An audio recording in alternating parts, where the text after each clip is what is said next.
whilst the cost of housing remains front and centre for so many, it isn't the only consideration within our politics when it comes to where and how to build homes that people both need and want to buy.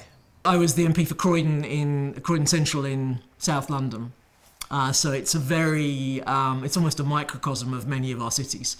There are some very affluent suburbs, but there are also some very run-down local authority estates. They're in dire need of regeneration and investment, and a lot of quite poor quality accommodation in the private rented sector. So in my constituency, if you like, I saw the microcosm of the problems that I was trying to deal with at a national level. I think one of the most interesting experiences when I was housing minister was visiting those parts of the country where there isn't a profound affordability crisis. In most parts of the UK there is an affordability issue, but not everywhere. And there, what you saw that actually what was desperately needed was government investment in regeneration, because there wasn't huge demand. You couldn't knock down existing stock and replace it with more dense. Because there wasn't the demand for that, so you needed government investment in regeneration to deal with what was often quite old, unsuitable accommodation. I think the gentrification challenge is an interesting one. It means that we get told quite a lot, you should steer away from regeneration. And I think, well, let me tell you a story. My daughter lives in Hoxton. And on one occasion, we were going there in a taxi. And the taxi driver said, "Oh, Hoxton, I grew up there and couldn't wait to get out of it."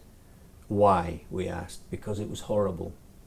And I think there is a danger that we think it's all right for poor people to live in horrible places. And I do not think that is all right. So we do have a challenge. But if you can take an existing housing scheme that has maybe 500 homes in it, knock it down. I mean, there's a big challenge about where people can get decanted to, how you find the alternative housing. Ideally, you would start building before you start demolishing so that people have got good homes. There's a huge phasing challenge.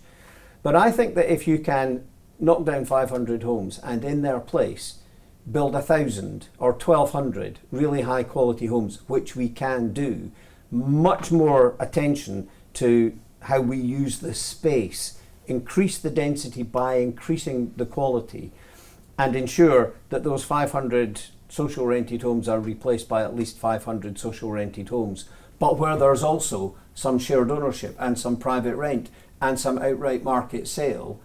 I think that is a good thing because it creates a much, much more sustainable local economy. And it means that people are no longer living in horrible places. It's just a slog to get there. I think there are some particularly acute housing challenges in London, in inner London. No, I mean really across the whole 32 boroughs,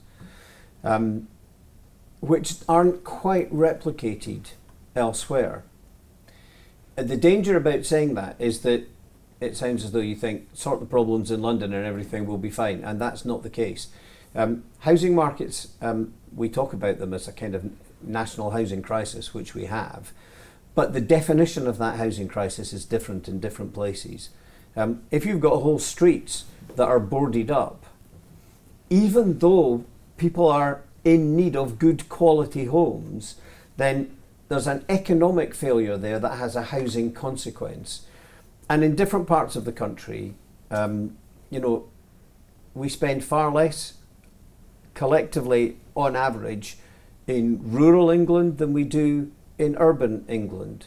We invest less, and that means that a lot of our rural villages have become almost like theme parks. They're not living, vibrant places. The populations are getting older and older and older. The post office is gone, the school has gone, the shop has gone. Why? Because we've not built homes that are affordable to the young people who live there and want to live there. That's not the housing crisis that we have in some parts of inner London, but it is still absolutely a housing crisis.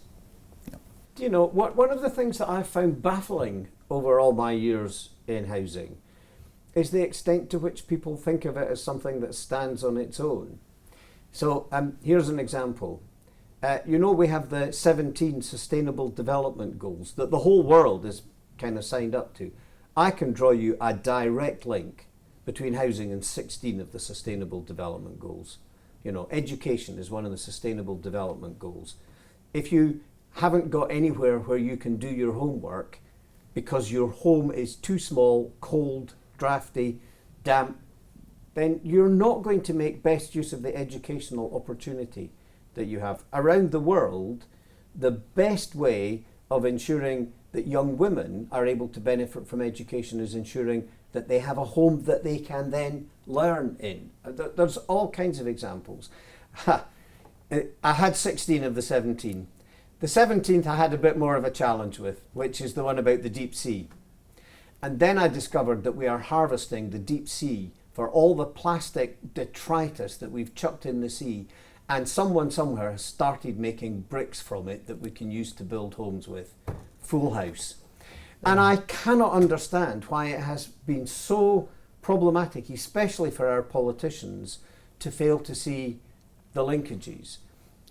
After the war, when the National Health Service was set up, the minister in charge was responsible for health and housing because they understood then that good quality homes reduce the demand on the health service. It is cause and effect. I remember talking to one senior Conservative politician who said something that I thought was absolutely spot on, and I don't say that of many of our current generation of politicians. He said, when I'm talking to people in the health service about primary health care, I say to them, what in your view is primary health care? And the answer is nearly always a decent GP surgery. And he said, in my view, primary health care is a warm, dry, affordable, secure home.